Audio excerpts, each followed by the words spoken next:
This is lesson 35, and we'll be finding sharps and flats on the keyboard. So just a reminder, this is our full-length piano keyboard, which means it has 88 keys. And our lowest notes are going to be down here on the left side.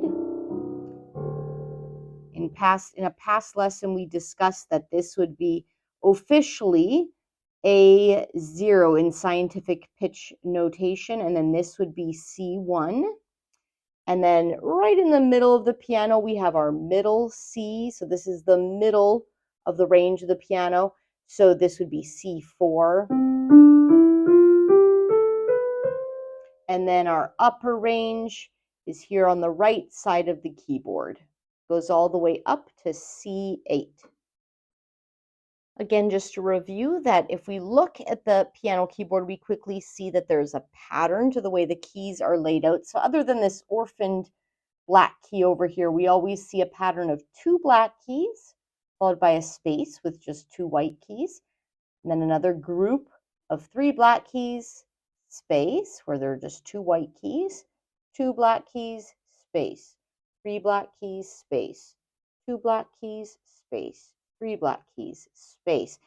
And we can know that whenever we find a group of 2 black keys, the white key directly to the left of that pair of black keys will be a C. So this is a C, and this is a C, and this is a C. We can play the basic notes of our musical alphabet, so A, B, C, D, E, F, G, just by playing the white keys on the piano. So we'll find our first C. This is middle C. Find 2 black keys, the white key directly to the left of that. And starting right there, this will be C. Then we step up to the next letter name, D, E, F, G, A, B, C. And we've covered the span of 1 octave from this C to this C. We've covered 8 keys. 1, 2, 3, 4, 5, 6, 7, 8. Recall that we often use the treble or G clef to notate the pitches that will be played by the right hand of a piano player. So this is because the treble clef is most conducive to representing pitches that are higher without using a lot of ledger lines. We could write a C down here on one ledger line below the staff. This would be middle C on the piano. We could also write a C up here on space 3 in the treble staff, and then we could write another C up here on the second ledger line above the staff. Our middle C would sound like this, and then our next C would sound like this, and then our highest C would sound like this. So if we look at the keyboard as a whole, we can just kind of see the range we're going to be playing in. Our first pitch here will be right here in the middle of the keyboard. That will be our middle C. And then our next C, right in the middle of the staff there, will be right here. And then our final C, 2 ledger lines above the staff, will be over here. And you can see we're getting pretty close to the right side of the keyboard. The bass clef, or F clef, is more conducive to representing the pitches that are usually played by the left hand of a piano player. And that's because we can more easily represent the lowest pitches on the piano in the bass clef without using a lot of ledger lines. Our middle C in the bass clef is found above the staff.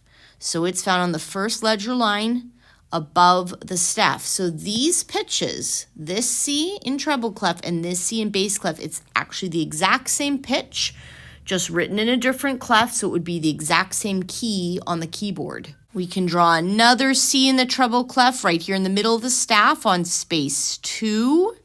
And then we can draw another C down here 2 ledger lines below the staff. Let's listen to what those pitches would sound like. Our middle C, our first pitch here, would sound like this. And then our next lowest pitch would sound like this. And our very lowest pitch here would sound like this. So again, looking at the range of the keyboard, our middle C, our first pitch here in the bass clef, will be right in the middle again. So right here. And then the C in the middle of the staff there will be down here. And then our very lowest C there, 2 ledger lines below the bass staff, will be right here. So you can see we're getting really close to the end of the left side of the keyboard. So we've learned that we can find the basic musical alphabet on the piano keyboard just by playing the white keys.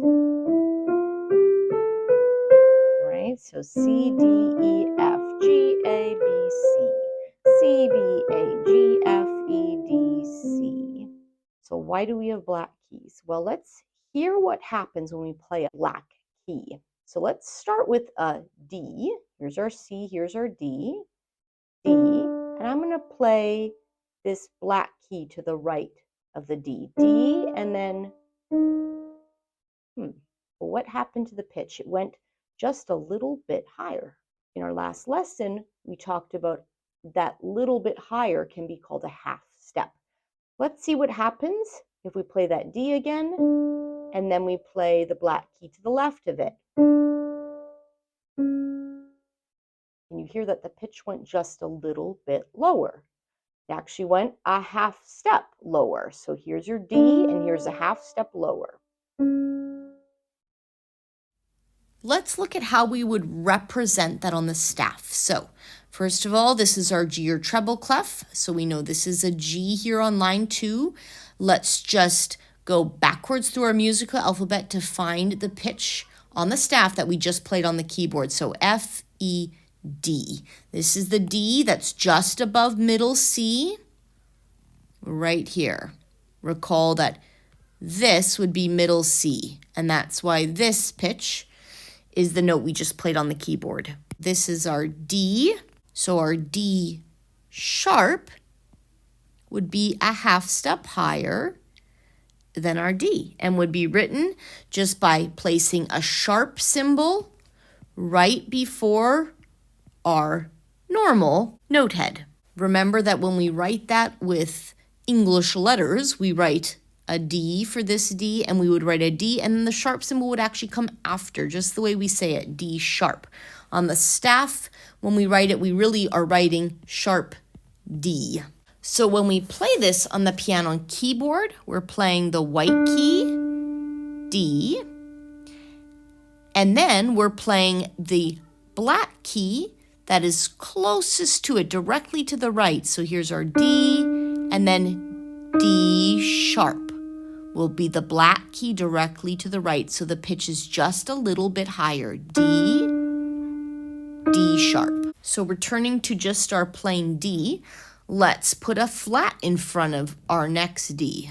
So we'll have a D flat, and we would write this in letters as a D and then a flat sign after it. And again, let's look at what this would look like on the keyboard. So our white key would represent our plain old D. And then in order to find D flat, we just go that little bit lower to the black key just to the left of this white key right here. And that's our D flat. You can hear it's just a little bit lower than the D. Here's our D, and then our D flat.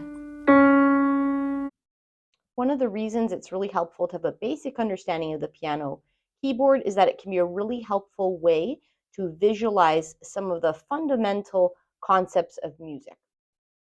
Half steps is one of those aspects of music that is really easy to see on a piano. So, as an example, we have a G right here. This is the G above middle C. And if I wanted to make that note just a little bit higher or just a half step higher, I can do that by finding the next closest key to the right of this white key. So you can see that the next closest key is actually not this white key, because they're just right next to each other. It's actually the black key, because the black key is actually inset into this white key. So it's actually closer than this white key is. And that's how we know this would be 1/2 step higher than this G. So here's our G, and this would be our G sharp, just a 1/2 step higher. Here's our G, and then a 1/2 step lower is the closest key. So it's not all the way over here to this white key. It's actually the black key here. G, and then 1/2 step lower would be a G flat. Okay? Interestingly, we can also see a 1/2 step here where there is no black key. In that case, this F, the next closest neighbor is this E. F, and then E. Those are a 1/2 step apart. Right here, we can find another spot like that. Here's a C, and just a 1/2 step lower is our B, because they're the closest together keys. Let's say we have an A, and we wanted to go a 1/2 step higher. We would know it's not actually going to be all the way over here on the B. It's going to be just up here to the black key to our A sharp. So A to A sharp would be a 1/2 step. A to A flat would also be a 1/2 step. Let's return to this F again. And let's first of all find an F sharp. So a 1/2 step higher than F would be an F sharp. And we'll find that by finding the next closest key to the right of this white key. And so that would be this black key here. This would be an F sharp. So here's your F, and here's your F sharp. Now let's return to that F, and let's find an F flat. So remember, an F flat would be a 1/2 step lower than an F.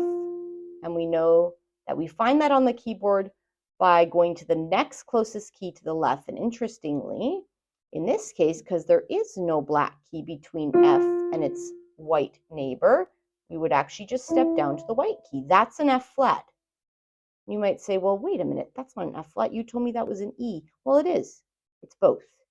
So we can call this key or this pitch an F flat. We can call it an E. It's a theory concept that you don't need to understand right now, but it can show up when you're reading music, especially depending on the instrument you're playing. So I just want you to be aware of it. Sometimes one pitch, a single pitch, can have multiple names. So this can be an E. It could also be an F flat. C, D, E, or F, F flat. There's another interesting spot like that over here because, again, there's no black key. So this would be a B. If we wanted to play a 1/2 step lower than the B, we could play a B flat, which would be the black key directly to the left of the B. So B and then B flat. But if we wanted to play a B sharp, there is no black key. So the next closest key is the white key. And therefore, this is a B and this is a B sharp. And you'll notice that's also the key that we call C. So a B sharp and a C are actually the same pitch. And they're the same key on the keyboard. B, B sharp. This concept of a key having multiple names also applies to the black key. So for example, here's our G, and here's our G sharp, which is just a 1/2 step higher than our G. So G, G sharp.